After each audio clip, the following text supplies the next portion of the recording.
Oi, eu sou Gustavo Cunha e cara, 2026 chegou antes do que a gente imaginava, mas tudo bem porque todo início de ano é a oportunidade de fazer um reboot na sua vida. Tirar o que é ruim, manter o que é bom, evoluir, como toda criatura de base carbono deve fazer, né? Mas o que nem todas as criaturas de base carbono sabem é que todo grande dia começa com uma escolha pequena. E não é o café que você toma, nem o suplemento que você mistura na sua água, nem o skincare que você faz ali pra tirar os cravos do nariz, é a roupa que você veste. E é aí que entra a minha parceirona, a Insider, porque pode reparar, cara, que você coloca no corpo liga um modo na sua cabeça. Você veste aquele moletom furado do ensino médio, o cérebro já entende, né? Hoje é dia de zero produtividade. Agora, quando você começa o dia com uma peça como a Tech T-shirt da Insider, aí a coisa muda de figura. Primeiro porque ela desamassa sozinha no corpo, então você já sai do quarto parecendo um adulto funcional, mesmo que por dentro você ainda esteja se sentindo no modo zumbi. Segundo porque ela regula a temperatura e tem tecnologia anti-odor, então você atravessa o dia com dignidade, né? Mesmo que esse dia envolva treino, home office, fila no banco, reunião surpresa com o chefe que você ama tanto, né? E jantar com os amigos. E terceiro, ela combina com tudo, né? O que significa que você não perde tempo encarando o armário como se ele fosse uma esfinge que lançou uma charada mortal sobre a sua pessoa. E com o meu cupom Gustavo Cunha, que vai estar aqui embaixo na descrição do vídeo, você garante descontos de 10% para clientes recorrentes e 15% para novos clientes, porque a sua primeira decisão sábia de 2026 deve ser sempre comprar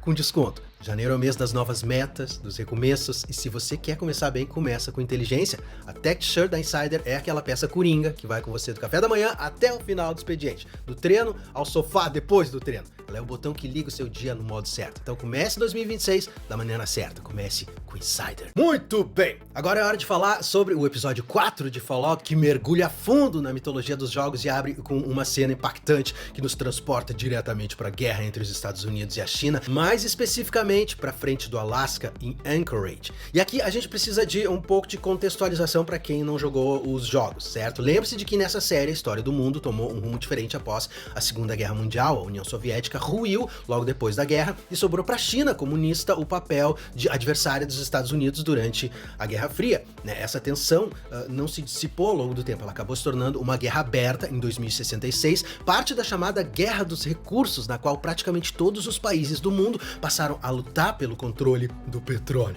né? Qualquer semelhança com os eventos recentes do mundo atual não é mera coincidência. É por isso, aliás, que durante os flashbacks na série, a gente ouve referências constantes aos vermelhos, né, aos comunistas, estabelecendo esse contexto ideológico da época, porque os Estados Unidos, nesse momento, nos flashbacks, estão num conflito aberto com a China comunista. Curiosamente, a abertura desse episódio não é apenas uma escolha narrativa aleatória, né, é uma referência direta à expansão Operation Anchorage do jogo Fallout 3, um DLC que dividiu opiniões, né, entre os fãs na época por ter ali uma abordagem mais linear, né, e mais focada no combate. No entanto, a versão televisiva dessa batalha é decididamente mais infernal e visceral, com o Cooper Howard ali lutando em condições de nevasca extrema, a armadura T-45 falhando repetidamente e a morte espreitando a cada passo. Enfim, o que acontece é que nessa época o governo dos Estados Unidos, percebendo que enviar tropas em massa para uma guerra terrestre global ia ser uma operação cara e extremamente sangrenta. Então eles começaram a buscar alternativas tecnológicas e biológicas. Essa busca resultou não apenas no desenvolvimento das armaduras de combate T-45, mas também na criação de armas biológicas como os Dead Claws. Então, esse bicho que a gente vê aí nessa introdução e no final do episódio não foi o resultado da mutação radioativa, né? Ele foi criado antes das bombas caírem pelo governo dos Estados Unidos. E é justamente um Dead Claw que aparece no início desse episódio, estraçalhando aquele grupo de soldados chineses, e também é por isso que essa criatura poupa a vida do Cooper, porque nessa época, pelo menos, eles estavam do mesmo lado. O título desse episódio, O Demônio na Neve, é uma alusão literal a essa primeira e totalmente aterrorizante visão que o Cooper teve da criatura. Ah, velho, esses Dead Claws são criaturinhas adoráveis. Cientistas militares projetaram as criaturas geneticamente usando o DNA do camaleão de Jackson com um propósito assustadoramente pragmático, né? Substituir soldados humanos em missões de busca e destruição de alto risco. Infelizmente, como tantos outros projetos militares da era pré-guerra, o controle sobre essas criaturas era, na melhor das hipóteses, complicado.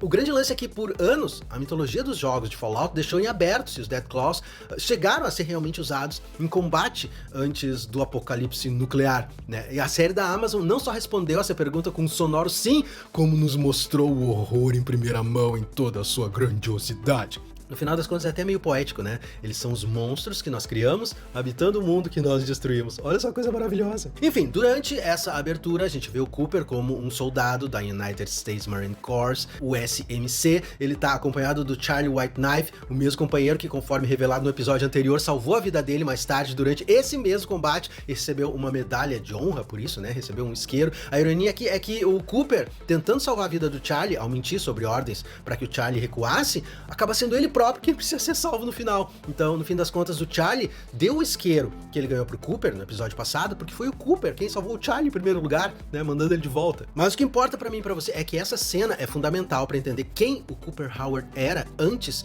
de se tornar o Gol cínico e brutal que nós conhecemos e adoramos, né? Ele era altruísta, disposto a sacrificar a própria vida pelos outros, um homem que ainda acreditava nos ideais pelos quais ele lutava. Como ele mesmo disse pra Lucy na primeira temporada, né, aquela foi uma versão dele mesmo que não sobreviveu ao apocalipse e às revelações sobre a verdadeira natureza das corporações e do governo ao qual ele servia. E talvez seja por isso que ele insiste em salvar a Lucy o tempo todo, porque ele enxerga nela quem ele costumava ser. E enquanto a Lucy e o Gol enfrentam os perigos do Mojave, a trama da Irmandade do Aço ali na Área 51 se desenrola como uma comédia de erros com consequências absolutamente desastrosas, né? Após o Maximus matar o Xander Harkness no episódio anterior para proteger os jovens Gols de serem executados, ele e o Thaddeus se veem numa situação totalmente precária e hilária, né? O plano do Maximus para que o Thaddeus se passe pelo Xander dentro da armadura é, como esperado, terrivelmente mal executado. Thaddeus é um mentiroso ainda pior que o Maximus, e a tentativa de imitar o Xander é dolorosamente transparente, mas felizmente os outros líderes da Irmandade estão tão preocupados com as suas próprias agendas políticas que não conseguem perceber o que tá bem ali na frente deles, né? O grande lance é que todos os outros capítulos da Irmandade estão formando alianças nas costas do Quintus, que achava que era o Bambambam, e muitos querem ver inclusive o Ancião Morto. É o Dane quem, mais uma vez, salva a situação ao roubar o núcleo de fusão, desencadeando ali um tiroteio caótico entre as facções da Irmandade, criando a distração necessária para que o Maximus e o Thaddeus escapem. E aqui a gente tem uma questão que é muito interessante, né? A posse do núcleo de fusão pelo Maximus pode ter implicações enormes para a trama no futuro, porque em Fallout New Vegas, o Sr. House cobiçava um núcleo de fusão igual a esse antes da guerra, né? Mas nunca conseguiu obter essa belíssima peça de tecnologia. Esse núcleo era essencial para os planos de longo prazo dele para New Vegas e para a humanidade. Sendo assim, se o Maximus agora, fugindo com o núcleo, eventualmente chegar a New Vegas, isso poderia fornecer ao Sr. House exatamente o que ele sempre quis. Pensa na ironia disso, né? Um membro da Irmandade do Aço, uma facção dedicada a controlar a tecnologia e impedir que ela caia em mãos erradas, entregando inadvertidamente uma peça crucial de tecnologia ao enigmático líder de New Vegas. Enquanto tudo isso está acontecendo, o arco da Lucy McClain nesse episódio é igualmente fascinante e perturbador, né? Após ser resgatada pelo Gol no episódio anterior, ela acorda numa base da Nova República da Califórnia, em Camp McCarran, que curiosamente era a maior base militar no game New Vegas. Então, anos atrás, essa costumava ser uma grande base militar que foi dizimada. A soldado Rodrigues tenta recrutar a Lucy para NRC, mas a moça recusa o convite, observando que tudo que ela vê nesses caras são mais jaquetas iguais, uma referência aos uniformes dos habitantes dos abrigos, né? Curiosamente, nesse momento, para Lucy se juntar à Nova República da Califórnia ia ser um passo para trás, né? Um retorno à conformidade, ia ser a perda da individualidade que ela experimentou quando ela saiu do Abrigo 33. Então, a jornada do personagem agora é mais sobre descobrir quem ela é fora das estruturas que definiam ela antes, né? Isso significa seguir um caminho solitário mais parecido com o caminho do Gol. A doce e ingênua moradora do refúgio que nós conhecemos tá desaparecendo rapidamente, né? Sendo substituída por uma sobrevivente endurecida e impiedosa. A causa imediata, claro, é a dependência da droga Buffout, um esteroide que aumenta a força e a agressividade, mas a verdadeira transformação é muito mais profunda, né? Mas, bom, vamos por partes. O que diabos é Buffout? Buffout, meu velho, é uma substância química que funciona essencialmente como um esteroide de alta potência no universo de Fallout. Se você é um jogador, você pode usar essa droga, mas você precisa ter cuidado porque ela vicia e pode acabar com você no jogo. Esse esteroide foi projetado para aumentar temporariamente a força física, os reflexos e a resistência, mas infelizmente o Buffout também é extremamente viciante. Sob o efeito dessa droga, desse esteroide, o usuário se torna significativamente mais agressivo e mais impetuoso. Para Lucy, a droga funciona como um catalisador, né, que deixa a moça completamente ligada, pronta pra enfrentar perigos de uma forma direta, ignorando a cautela habitual que ela tem. Dá pra dizer que o Buffout age como um combustível de alta octanagem pro corpo, né? Ele permite que a máquina opere além dos seus limites normais, com força total, mas também cobra um preço alto na forma de dependência e desgaste emocional quando o suprimento acaba. Não é uma cena bonita, mas eu preciso confessar pra você, cara, que eu adorei ver a Ella Purnell interpretando essa Lucy mais doidona, mas ela tá engraçada demais nesse episódio. Porém, o clímax dessa transformação ocorre quando, ao chegar ali aos arredores de New Vegas, a Lucy e o Gol encontram os Kings. Velho, nos jogos, os Kings não são Gols, né? Eles são uma gangue que idolatra o Elvis Presley e controla Freeside, um bairro pobre nos arredores da Strip de New Vegas. Aqui na série eles foram transformados em Gols, né? Mas mantiveram ali as roupas características do Elvis. O Gol, vendo os Securitrons destruídos e sentindo que tem algo errado, tem uma pegadinha do malandro ali em algum lugar, sugere que eles tomem um desvio de meio-dia através do Freeside, uma rota que é mais segura, mas a Lucy, né, que tá completamente doidona por causa do Buffout, quer ir direto pra porta da frente, e quando os Kings atacam, ela não hesita, né? Ela massacra todo mundo com uma eficiência brutal, e pela primeira vez ela parece se deleitar com a violência. A cena é filmada com a música Cocaine Blues tocando ao fundo, né? Um título totalmente apropriado por conta do estado alterado da Lucy. Cocaine Blues conta a história de um homem que mistura cocaína e bebida, perde completamente o controle, mata a parceira, foge pro México e acaba capturado, julgado e condenado a 99 anos de prisão. A música é divertida, mas a letra é muito pesada. A jornada da Lucy nesse episódio é uma metáfora da perda da inocência. Ela começa o episódio ainda agarrada ali à crença de que ela pode trazer o pai à justiça sem violência, que ela pode de alguma forma consertar a situação, mas sob a influência do Buffout, ela sente pela primeira vez o que é abraçar a brutalidade do ermo, e parte dela gosta dessa sensação. Isso não faz dela uma pessoa má, né? Torna ela humana, torna ela uma sobrevivente. O Gol, observando essa transformação, vê um reflexo da própria jornada dele, né? Ele também já foi inocente, já acreditou nos ideais pelos quais ele lutava, mas o ermo e as revelações sobre a corrupção que ele descobriu transformaram completamente esse personagem. A questão que paira sobre a Lucy agora, então, é: ela vai seguir o mesmo caminho que o Gol, ou vai encontrar uma maneira de manter a própria humanidade enquanto ela sobrevive ao ermo? Curiosidade, quando a Lucy termina de matar os Kings, né, ela faz o gesto de positivo ali pro Cooper Howard, um gesto que ela provavelmente viu ali nos filmes e comerciais pré-guerra, no abrigo, sem saber que o Gol ali na frente dela é o próprio Cooper Howard, que tava ali naqueles comerciais e filmes. Esse episódio culmina com a chegada da Lucy e do Gol à lendária Strip de New Vegas. Os cassinos icônicos estão todos presentes, né, o Tops, o Ultra Lux e, o mais importante de todos, o Lucky 38, a torre imponente que domina o horizonte e serve como residência e fortaleza pro Sr. House. O Gol, ao ver a torre do Lucky 38, demonstra ali um reconhecimento que remete ao passado dele como Cooper Howard e ao encontro que ele teve no pré-guerra com o Sr. House. O Robert House, né, como a gente já disse, é uma das figuras mais fascinantes do universo Fallout. Ele é um gênio da tecnologia, empresário, ele previu a Grande Guerra e tomou medidas para garantir a sobrevivência de New Vegas e de si próprio, usando tecnologia de criogenia, sistemas de suporte de vida avançados. Esse cara permaneceu vivo por mais de 200 anos governando New Vegas através dos seus exércitos de Securitrons, que agora aparecem aí nesse episódio totalmente dizimados. E o sentimento de triunfo ao chegar a New Vegas é rapidamente substituído, né, por um pavor crescente. O Gol, com a sua sensibilidade aumentada à radiação, detecta uma assinatura radioativa em comum, né? Ele vê os destroços dos Securitrons, as máquinas que deveriam estar protegendo a cidade, espalhados ali e destruídos, que significa que algo poderoso o suficiente para destruir esses robôs blindados tá agora à solta na Strip. O episódio termina com um cliffhanger de tirar o fôlego, né? Um Deathclaw adulto emerge das sombras, arrancando as portas de um prédio próximo com facilidade assustadora, e pela primeira vez na temporada a gente vê o Gol genuinamente aterrorizado.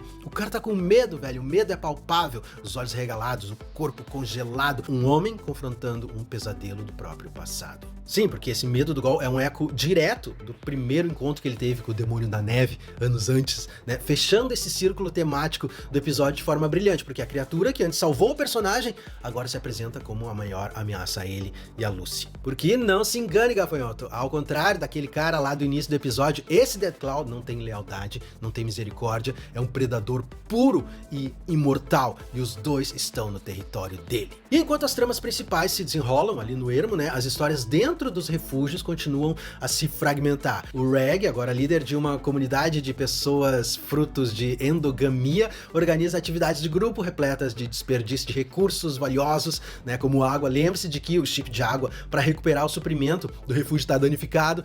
O Reg não conta à comunidade dele sobre esse problema, mas entra ali numa grande briga com a Beth, a supervisora do Refúgio 33, e mesmo com o gravíssimo problema da água, ele se recusa a abrir mão dos recursos fartos a que ele tem direito pelo Estatuto do Abrigo. Essa é uma alegoria direta das crises climáticas, hídricas e energéticas contemporâneas, né, nas quais governos e corporações frequentemente minimizam a gravidade da situação enquanto promovem ali o consumo contínuo, como se os recursos fossem infinitos. O paralelo com o mundo real é totalmente escancarado nesse caso. A gente está entrando numa era de guerras de água aqui no mundo real, iminentes, onde países ricos consomem recursos a taxas insustentáveis, enquanto países pobres enfrentam fome e seca, e a negação da crise climática persiste apesar de todas as evidências científicas esmagadoras. Mas o Reg não é o maior problema da Beth, porque a Beth e a Steph, ambas funcionárias pré-guerra da Vaultec, que foram introduzidas nas populações dos refúgios 32 e 33, estão em desacordo.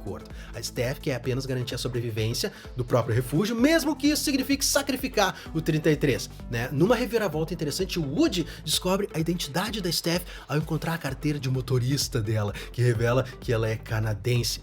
Isso pode parecer um detalhe menor, certo? Mas no universo de Fallout, o Canadá foi anexado pelos Estados Unidos antes da Grande Guerra, um ato que causou grande controvérsia. O Canadá era considerado um local integral para a segurança dos Estados Unidos. Durante a guerra entre os Estados Unidos e a China, iniciada quando a China invadiu o Alasca em 2066, como a gente já disse, o território canadense se tornou essencial para que as tropas americanas pudessem acessar e defender as fontes de petróleo. Então, para garantir um acesso livre, os Estados Unidos invadiram e anexaram o Canadá.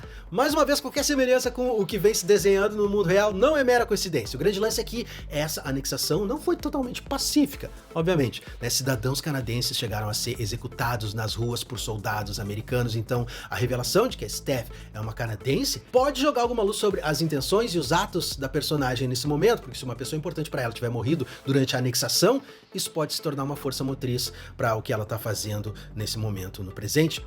Basicamente, esse é um episódio que explora o tema da fragmentação, né? A Irmandade do Aço está prestes a se despedaçar, os refúgios, supostamente santuários de ordem e cooperação, estão fermentando rebeliões, até mesmo os personagens principais, né? O Maximus, a Lucy e o Gol enfrentam conflitos a respeito de quem eles realmente são e quem eles deveriam ser.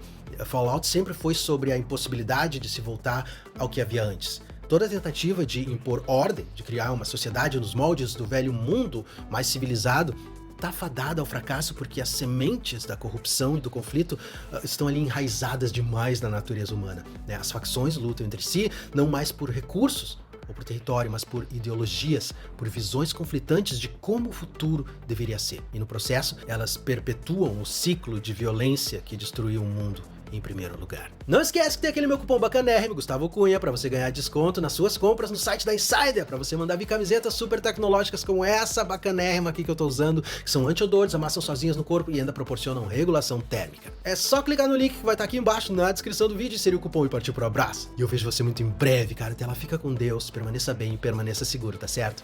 Uma vez mais, muito obrigado e até a próxima!